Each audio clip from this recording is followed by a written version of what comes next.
जय हिंद दोस्तों, स्वागत है आपका हमारे YouTube चैनल में। आज की वीडियो में हम लेकर आए हैं आपके लिए यहाँ पर हिंदी साहित्य के बहुत ही महत्वपूर्ण क्वेश्चन आंसर। तो वीडियो को पूरा अवश्य देखना है। अगर आप चैनल पर पहली बार आए हैं तो चैनल को सब्सक्राइब कर लें, बेल आइकन दबाएं, ऑल पर क्लिक करें ताकि ऑल वीडियो की जानकारी आपके यहाँ तक पहुँचे। ज़्यादा से ज़्यादा वीडियो को शेयर करें और वीडियो को लाइक करना ना भूलें। आज का अपने यहाँ पर फर्स्ट क्वेश्चन है, कविता करके तुलसी न लसे, कविता लसी पर तुलसी की कला। जो तुलसीदास की प्रशस्ति वचन इनमें से किसका है? तो ये जो प्रशस्ति वचन है ये किसका है ये बताने आपके लिए विद्यासागर उपाध्याय, हरिऔध या जगदम्बा प्रसाद हितैषी, नाभादास या जगन्नाथ दास रत्नाकर। तो आपका यहाँ पर जो सही आंसर है अयोध्या से उपाध्याय, हरिऔध, यानी कि विकल्प नंबर 1 आपका यहाँ पर सही आंसर है। ये जो क्वेश्चन है आपके किसी न किसी एग्जाम में जरूर पूछे गए हैं आपके, जैसे ये आपका 2017 में जीआईसी प्रवक्ता परीक्षा में पूछा गया है। अगला क्वेश्चन यहाँ पर क्या पूछा गया है? क्वेश्चन नंबर आपका यहाँ पर 72 है। इतना सुन के पात साहिजी जी अकबर साहिजी, आद शेर सोना नरहर दास चारण को दिया, इनके ढेड़ शेर सोना हो गया, रास वंचना पूरन भया, आम खास बरखास हुआ, इन पंक्तियों का संबंध है। तो इन पंक्तियों का संबंध किससे है ये आपके लिए बताना है। 84 वैष्णव की वार्ता से, या चंद छंद वर्णन की महिमा से, 252 वैष्णव की वार्ता से, या आईना अकबरी की भाषा वचनिका से। तो आपका यहाँ पर सही आंसर है, इनका जो संबंध है वह है आपका चंद छंद वर्णन की महिमा से। तो विकल्प नंबर बी आपका यहाँ पर सही आंसर है। अगला क्वेश्चन क्या पूछा गया है? यहाँ पर क्वेश्चन नंबर 73 पूछा गया है कि पाली भाषा की समय सीमा मानी जाती है। तो जो पाली भाषा है इसकी समय सीमा क्या मानी जाती है? आंसर अगर आपको मालूम है तो आप कमेंट में आंसर जरूर बताएं, क्या होगा इसका सही आंसर। दो विकल्प में से ही आप बता दें यहाँ पर। तो पाली भाषा की जो समय सीमा मानी जाती है वह 1500 ईसा पूर्व से प्रथम शताब्दी तक। तो विकल्प नंबर बी आपका यहाँ पर सही आंसर है। विकल्प नंबर बी 73 का बी आपका राइट आंसर, बिल्कुल सही। विकल्प नंबर बी जिन्होंने यहाँ पर बताया है बहुत बढ़िया राइट आंसर। क्वेश्चन नंबर 74 आपसे यहाँ पर पूछा गया है, क्या पूछा गया है? तो यहाँ पर देख लेते हैं कि कर्म के बिना वह लूला लंगड़ा, ज्ञान के बिना अंधा और भक्ति के बिना हृदय विहीन, क्या निष्प्राण रहता है। मैं वह जो है किसके लिए प्रयुक्त हुआ है? तो वह जो है यहाँ पर आपका वह लिखा है, तो यह जो है किसके लिए प्रयुक्त हुआ है? धर्म, भक्ति, ब्रह्म या श्रद्धा। तो आपका यहाँ पर सही आंसर होगा ये जो वह है वह किसके लिए प्रयुक्त हुआ है? धर्म के लिए। धर्म यानी कि विकल्प नंबर 1 आपका यहाँ पर सही आंसर है। क्वेश्चन नंबर आपका 75 यहाँ पर पूछा गया है कि निम्नलिखित में से धीरोदत्त नायक कौन है? तो यहाँ पर आपके लिए बताना है युधिष्ठिर है, माधव या दुष्यंत या भीमसेन। तो क्वेश्चन नंबर 75 का सही आंसर बताना है। 4 विकल्प आपके यहाँ पर दिए गए हैं। तो आपका यहाँ पर जो 75 का जो सही आंसर है वह है आपका यहाँ पर राइट आंसर क्या है? तो आपका बिल्कुल सही आंसर होगा 75 का यहाँ पर विकल्प नंबर डी, यानी कि भीमसेन आपका यहाँ पर सही आंसर है। भीमसेन जिन्होंने बताया है उनका यहाँ पर सही आंसर है। अगला क्वेश्चन क्या पूछा गया है? तो अगला क्वेश्चन आपसे यहाँ पर पूछा गया है, देख लेते हैं। श्रृंगार रस की दृष्टि से कृष्ण किस प्रकार की नायक हैं? ये आपके लिए बताना है। तो आपका यहाँ पर जो सही आंसर है अनुकूल, दक्षिण, सठ या धृष्ट। तो ये आपके यहाँ पर 4 विकल्प दिए गए हैं। तो आपका यहाँ पर राइट आंसर क्या होगा? श्रृंगार रस की दृष्टि से कृष्ण किस प्रकार के नायक हैं? तो आपका यहाँ पर सही आंसर विकल्प नंबर बी, यानी कि दक्षिण आपका सही आंसर है। दक्षिण आपका राइट आंसर है, बिल्कुल सही। क्वेश्चन नंबर आपका 77 यहाँ पर पूछा है, रज्जू शब्द का हिंदी में अर्थ क्या होगा? यहाँ पर आपके लिए बताना है मछली, मेंढक, रस्सी या घोड़ा। तो रज्जू ये जो शब्द है आपका इसका हिंदी में अर्थ क्या होगा? क्वेश्चन नंबर 77 का सही आंसर आपके लिए यहाँ पर बताना है। तो 77 का जो सही आंसर है वह आपका यहाँ पर विकल्प नंबर सी, यानी कि रस्सी। इसका अर्थ जो होता है वह क्या होता है? रस्सी आपका यहाँ पर सही आंसर है। क्वेश्चन नंबर आपका यहाँ पर 78 पूछा है कि फंतसी के बारे में कौन सा वक्तव्य सही नहीं है? देखिए सही नहीं है पूछा है आपसे यहाँ पर, तो आपका यहाँ पर सही आंसर है क्वेश्चन नंबर 78 का। तो आपका यहाँ पर जो सही आंसर है वह क्या है, तो फंतसी के बारे में कौन सा वक्तव्य सही नहीं है, तो आपका यहाँ पर विकल्प नंबर 1 राइट आंसर है कि फंतसी का प्रयोग यथार्थ सृष्टि के निषेध के लिए होता है। ये कथन कैसा, वक्तव्य कैसा है, सही नहीं है इसके बारे में, तो विकल्प नंबर 1 आपका यहाँ पर राइट आंसर होगा। क्वेश्चन नंबर आपका यहाँ पर देखिए विकल्प नंबर 1 राइट आंसर है। क्वेश्चन नंबर 79 यहाँ पर देख लेते हैं। क्वेश्चन नंबर 79 आपका पूछा है, टीजीटी में भी पूछा गया 2010 में, भारतीय नारी की समस्याओं को आधार बनाकर महादेवी वर्मा कौन सा ग्रंथ लिखा है, तो महादेवी वर्मा ने वह ग्रंथ लिखा है पथ के साथी, अतीत के चलचित्र, श्रृंखला की कड़ियां या इनमें से कोई नहीं। तो 79 का सही आंसर बताना है। तो भारतीय नारी की समस्याओं को आधार बनाकर महादेवी वर्मा ने कौन सा ग्रंथ लिखा है, तो वह लिखा है कौन सा, श्रृंखला की कड़ियां। तो विकल्प नंबर बी आपका यहाँ पर सही आंसर है, श्रृंखला की कड़ियां। क्वेश्चन नंबर आपका यहाँ पर क्या पूछा गया है, 80 क्या पूछा है, त्रिवेणी में किन 3 महाकवियों की समीक्षा प्रस्तुत है। ये क्वेश्चन महत्वपूर्ण है, कई बार पूछा जा चुका क्वेश्चन है आपका ये कि त्रिवेणी में किन 3 महान कवियों की समीक्षा प्रस्तुत इसमें की गई है, तो आपका यहाँ पर राइट आंसर होगा क्या होगा, क्वेश्चन नंबर 80 का सही आंसर। तो 80 का आपका जो सही आंसर है वह विकल्प नंबर बी यानी कि जायसी सूर्य तुलसी, आपका यहाँ पर विकल्प नंबर बी यहाँ पर सही आंसर, जायसी सूर्य तुलसी आपका यहाँ पर राइट आंसर है।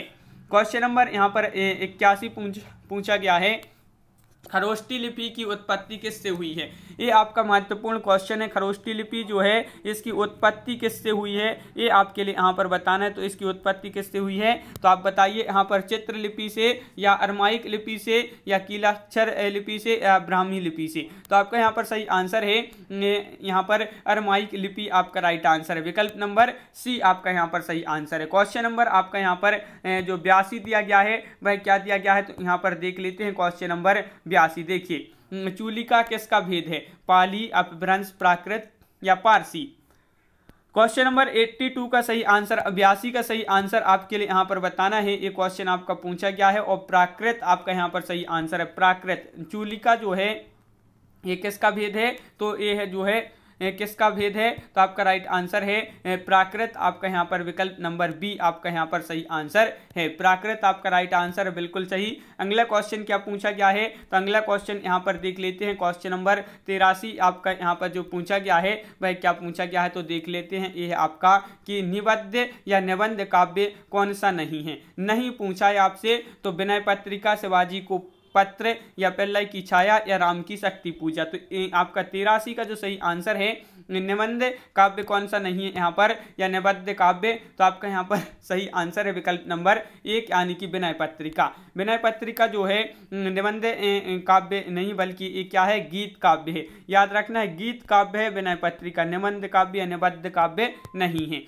क्वेश्चन नंबर 84 यहाँ पर पूछा गया है, क्या पूछा गया है कि प्रगीत काव्य में प्राधान्यता होती है भावना और गीतात्मकता की, संगीतात्मकता की, प्रकृति चित्रण की या उपरोक्त में से कोई नहीं।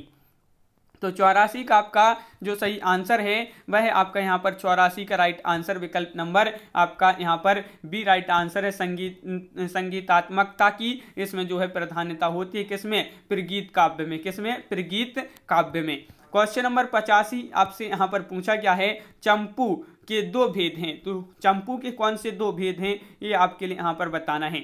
2 भेद कौन कौन से हैं, तो क्वेश्चन नंबर आपका यहाँ पर 85 है और 85 का सही आंसर है आपका डी, ब्रुद और क्रमबक आपका यहाँ पर सही आंसर है। तो विकल्प नंबर डी आपका यहाँ पर सही आंसर है, बिल्कुल सही, विकल्प नंबर डी जिन्होंने बताया है उनका यहाँ पर सही आंसर है। क्वेश्चन यहाँ पर अगला दिया गया है, क्वेश्चन नंबर 86 की कार्यक्रम की दृष्टि से इसमें से सबसे पुराने कवि कौन है। एक क्वेश्चन आपका पीजीटी में पूछा गया क्वेश्चन है, पीजीटी में एक क्वेश्चन आपका पूछा गया है कि कार्यक्रम की दृष्टि से इनमें से सबसे पुराने कवि कौन से हैं, तुलसीदास, बिहारी, सूरदास या विद्यापति। ये आपके 4 विकल्प हैं। क्वेश्चन नंबर है 86 और 86 का सही आंसर आपका यहाँ पर होगा, क्या होगा राइट आंसर, विद्यापति। विद्यापति आपका यहाँ पर सही आंसर है, विद्यापति जिन्होंने बताया है। विद्यापति ठाकुर का जन्म जो है 1380 ईस्वी में ग्राम बिस्पी मधुबनी बिहार में तथा निधन 1460 ईस्वी में इनका निधन हुआ था। अगला क्वेश्चन क्या है, देखिए यहाँ पर क्वेश्चन नंबर आपका यहाँ पर 87 पूछा है, हिंदी आलोचना में जातीय शब्द का राष्ट्रीय अर्थ में सर्वप्रथम प्रयोग किसने किया है। तो जो जातीय शब्द है, जातीय शब्द का राष्ट्रीय अर्थ में सर्वप्रथम प्रयोग किया भारतेंदु हरिश्चंद्र, महावीर प्रसाद द्विवेदी, डॉक्टर रामविलास शर्मा या आचार्य रामचंद्र शुक्ल। तो क्वेश्चन नंबर 87 का सही आंसर बताना है, तो 87 का आपका यहाँ पर राइट आंसर होगा विकल्प नंबर 1, भारतेंदु हरिश्चंद्र आपका यहाँ पर सही answer, Bharatendu Harishchandra right answer है। क्वेश्चन नंबर आपका यहाँ पर 88 जो पूछा गया है, क्या पूछा गया है, तो यहाँ पर देख लेते हैं। क्वेश्चन नंबर 88 आपका ये रहा आपकी स्क्रीन पर, देखिए ये है कि रूपकों का बादशाह किसे कहा जाता है। तो क्वेश्चन नंबर आपका यहाँ पर 88 पूछा है, तुलसीदास जी को या सूरदास या कबीर या परमानंद दास। तो किसको कहा जाता है, रूपकों का बादशाह, रूपकों का बादशाह कहा जाता है तुलसीदास जी को। किसको, तुलसीदास आपका यहाँ पर सही आंसर है, विकल्प नंबर आपका यहाँ पर 1 जो है राइट आंसर है, रूपकों का बादशाह इनको कहा जाता है। बिल्कुल यहाँ पर देख लिए बच्चन सिंह अपनी पुस्तक हिंदी साहित्य का दूसरा इतिहास में लिखते हैं कि रूपकों के बादशाह गोस्वामी तुलसीदास जी हैं। क्वेश्चन नंबर 89 आपसे पूछा क्या है, क्या पूछा गया है कि बिहारी सतसई पर फिरंगे सतसई नाम से फारसी भाषा में एक टीका लिखी गई जिसके टीकाकार हैं। तो इसके टीकाकार कौन है। क्वेश्चन नंबर 89 का सही आंसर फिराक गोरखपुरी, अमीर खुसरो, आनंदी लाल शर्मा या मिर्जा गालिब। तो बिहारी सतसई पर फिरंगी सतसई नाम से फारसी भाषा में एक जो है टीका लिखी थी और इसके टीकाकार कौन है, आनंदी लाल वर्मा आपका यहाँ पर सही आंसर है, आनंदी लाल वर्मा आपका यहाँ पर शर्मा आपका यहाँ पर राइट आंसर, आनंदी लाल शर्मा। अगला क्वेश्चन क्या पूछा गया है, क्वेश्चन नंबर 90 आपसे यहाँ पर पूछा है, निज भाषा उन्नति है सब उन्नति को मूल, बिनु निज भाषा ज्ञान के मिटत न ही को सूल, कविता किस पत्र में छपी थी। तो ये कविता जो है ब्रह्मांड, आनंद कादम्बिनी, हिंदी प्रदीप या नांगरी नीरज। तो कौन सी में छपी थी ये बताना है। तो आपका सही आंसर ये देखिए आपका क्वेश्चन पूछा गया है पीजीटी में 2013 में और आपका यहाँ पर हिंदी प्रदीप में जो है ये कविता छपी थी। तो विकल्प नंबर आपका यहाँ पर बी राइट आंसर होगा, विकल्प नंबर बी राइट आंसर बिल्कुल सही। क्वेश्चन नंबर आपका यहाँ पर 91 पूछा है, सेवा को बखानो की बखानो छत्रसालकों में सेवा का अर्थ क्या है। तो इसमें सेवा का अर्थ आपके लिए यहाँ पर बताना है, ये सेवा का अर्थ यहाँ पर क्या है, शिवजी, महादेव, शिवाजी या बालाजी। तो क्वेश्चन नंबर 91 का आपका जो सही आंसर है, 91 का राइट आंसर है आपका यहाँ पर शिवाजी, शिवाजी आपका यहाँ पर सही आंसर है, शिवाजी जिन्होंने बताया है उनका यहाँ पर सही आंसर है, विकल्प नंबर आपका बी यहाँ पर सही आंसर है। अगला क्वेश्चन क्या पूछा गया है, तो अगला क्वेश्चन आपसे यहाँ पर पूछा गया है, देख ले ये रहा आपका क्वेश्चन नंबर 92, यदि प्रेम स्वप्न है तो श्रद्धा जागरण है। यह पंक्ति किस निबंध से ली गई है। यह पंक्ति बताना है कहाँ से ली गई, कौन से निबंध से ली गई है। तो बताइए भाव या मनोविकार, कविता क्या है या श्रद्धा भक्ति या करुणा। तो यह पंक्ति किस से निबंध से ली गई है, कौन से निबंध से ली गई है। यदि प्रेम स्वप्न है तो श्रद्धा जागरण है, तो आपका यहाँ पर सही आंसर है ये कविता क्या है निबंध से ली गई है। तो विकल्प नंबर सी आपका यहाँ पर राइट आंसर है। आचार्य रामचंद्र शुक्ल की कीर्ति चिंतामणि निबंध संग्रह के द्वितीय निबंध कविता क्या है से यदि प्रेम स्वप्न है तो श्रद्धा जागरण ये पंक्ति उद्धृत है या ली गई है।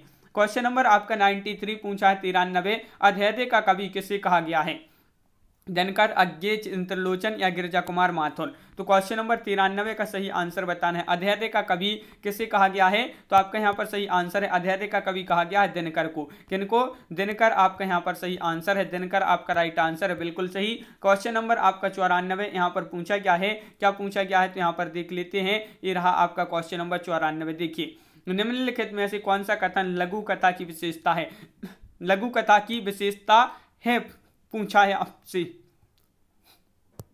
तो आपका राइट आंसर है विकल्प नंबर आपका डी यहाँ पर राइट आंसर है कि निम्नलिखित में से कौन सा कथन लघु कथा की विशेषता है। तो लघु कथा का ताना बाना किसी एक मर्मांतक बिंदु पर केंद्रित होता है, यह आकार और यह आकार में लघु होती है। तो ये आपका विकल्प नंबर डी जो है राइट आंसर है।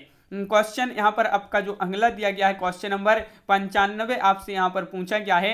क्या पूछा गया है तो यहाँ पर देख लेते हैं। ये है आपका क्वेश्चन नंबर 95। उपन्यास और कहानी के अंतर को व्यक्त करने वाला जो कथन सही नहीं है उसे छांटिए। देखिए सही नहीं है पूछा है आपसे यहाँ पर, तो कौन सा कथन सही नहीं है, तो आपका सही आंसर यहाँ पर है 95 का विकल्प नंबर आपका यहाँ पर क्या होगा राइट आंसर, तो डी राइट आंसर है। यानी कि उपन्यास कहानी का लघु संस्करण होता है, कहानी उपन्यास का 10वां भाग है। एक कथन सही नहीं है, तो विकल्प नंबर डी आपका सही आंसर यहाँ पर है। क्वेश्चन नंबर 96 96वां क्वेश्चन पूछा है आपसे यहाँ पर, उपन्यास और कहानी का मूल अंतर है उसका आकार प्रकार, घटना का चयन, विषय निरूपण या पात्रों की विविधता। तो क्वेश्चन नंबर 96 का सही आंसर आपके लिए यहाँ पर बताना है। क्या होगा क्वेश्चन नंबर 96 का राइट आंसर, तो 96 का बी राइट आंसर है। विषय निरूपण आपका राइट आंसर है। उपन्यास और कहानी का मूल अंतर क्या है, उसका विषय निरूपण है, तो विकल्प नंबर आपका बी राइट आंसर है। क्वेश्चन नंबर आपका 97 यहाँ पर पूछा गया है, अनुकरण सिद्धांत की प्रणेता कौन है, अरस्तु है, रिचर्ड्स है, कॉलरिज है या वर्ड्सवर्थ है। तो यहाँ पर क्वेश्चन नंबर 97 का सही आंसर बताना है। 4 विकल्प दिए गए हैं। तो अनुकरण सिद्धांत की प्रणेता कौन है, तो आपका यहाँ पर जो सही आंसर है वह क्या है राइट आंसर, आपका सही आंसर विकल्प नंबर 1 अरस्तु आपका यहाँ पर सही आंसर है। अरस्तु आपका राइट आंसर है। अरस्तु जिन्होंने बताया है उनका यहाँ पर सही आंसर है। क्वेश्चन नंबर 98 का यहाँ पर पूछा गया है आपसे। क्या पूछा गया है, तो देखिए आचार्य शुक्ल का निबंध संग्रह चिंतामणि का सर्वप्रथम किस नाम से प्रकाशित हुआ था। तो ये जो सर्वप्रथम प्रकाशित हुआ था तो किस नाम से प्रकाशित हुआ था, तो आपका यहाँ पर सही आंसर है विचार वीथी। विचार वीथी यानी कि विकल्प नंबर आपका डी राइट आंसर है। डी जिन्होंने बताया है उनका सही आंसर है। आचार्य रामचंद्र शुक्ल का निबंध संग्रह चिंतामणि जो है सर्वप्रथम किस नाम से प्रकाशित हुआ था, विचार वीथी राइट आंसर है। बिल्कुल सही, विचार वीथी जिन्होंने बताया उनका सही आंसर है। क्वेश्चन नंबर आपका यहाँ पर 99 पूछा है, भ्रमर गुफा के लिए दूसरा उपयुक्त नाम कौन सा है, तो बताइए वह दूसरा नाम कौन सा यहाँ पर है, तो आपका यहाँ पर राइट आंसर क्या होगा। क्वेश्चन नंबर 99 है, 99वां क्वेश्चन आपसे यहाँ पर पूछा गया है और आपका सही आंसर है विकल्प नंबर 1 ब्रह्मरंध्र आपका यहाँ पर सही आंसर है। विकल्प नंबर 1 जिन्होंने बताया उनका सही आंसर यहाँ पर है। अगला क्वेश्चन क्या पूछा गया है, यहाँ पर पूछा है साहित्य मनुष्य के अंतर का उच्छलित आनंद है, एक कथन किसका है। एक कथन बताना है, एक कथन किसका है, तो आपका यहाँ पर राइट आंसर होगा किसका एक कथन है, तो आपका सही आंसर है बिल्कुल सही आचार्य नंदुलारी वाजपेयी, डॉक्टर नगेंद्र, आचार्य हजारी प्रसाद द्विवेदी, आचार्य रामचंद्र शुक्ल। तो एक कथन किसका है, विकल्प नंबर बी यानी कि आचार्य हजारी प्रसाद द्विवेदी आपका यहाँ पर सही आंसर है। विकल्प नंबर बी आपका यहाँ पर सही आंसर है। आचार्य हजारी प्रसाद द्विवेदी के अनुसार साहित्य वस्तुतः मनुष्य का वह उच्छलित आनंद है जो उसके अंतर में अटाए नहीं अट सका था। तो ये जो है आपका यहाँ पर द्विवेदी जी का ये कथन है, तो विकल्प नंबर आपका बी यहाँ पर सही आंसर होगा। तो बिल्कुल सही, यहाँ पर अपने बहुत ही महत्वपूर्ण क्वेश्चन कंप्लीट हुए। कैसा लगा ये वीडियो आप कमेंट में जरूर बताएं। अगर आप चैनल पर पहली बार आए तो चैनल को सब्सक्राइब कर लें, बेल आइकन दबाएं, ऑल पर क्लिक करें ताकि ऑल वीडियो की जानकारी आपके यहाँ तक पहुंचे। ज़्यादा से ज़्यादा वीडियो को शेयर करें ताकि अन्य लोग भी यह वीडियो देख सकें और वीडियो को लाइक करना ना भूलें। तो आज की वीडियो में बस इतना ही। सभी के लिए बहुत बहुत धन्यवाद। सभी लोग शेयर अवश्य करें वीडियो को। तो सभी के लिए बहुत बहुत धन्यवाद। जय हिंद।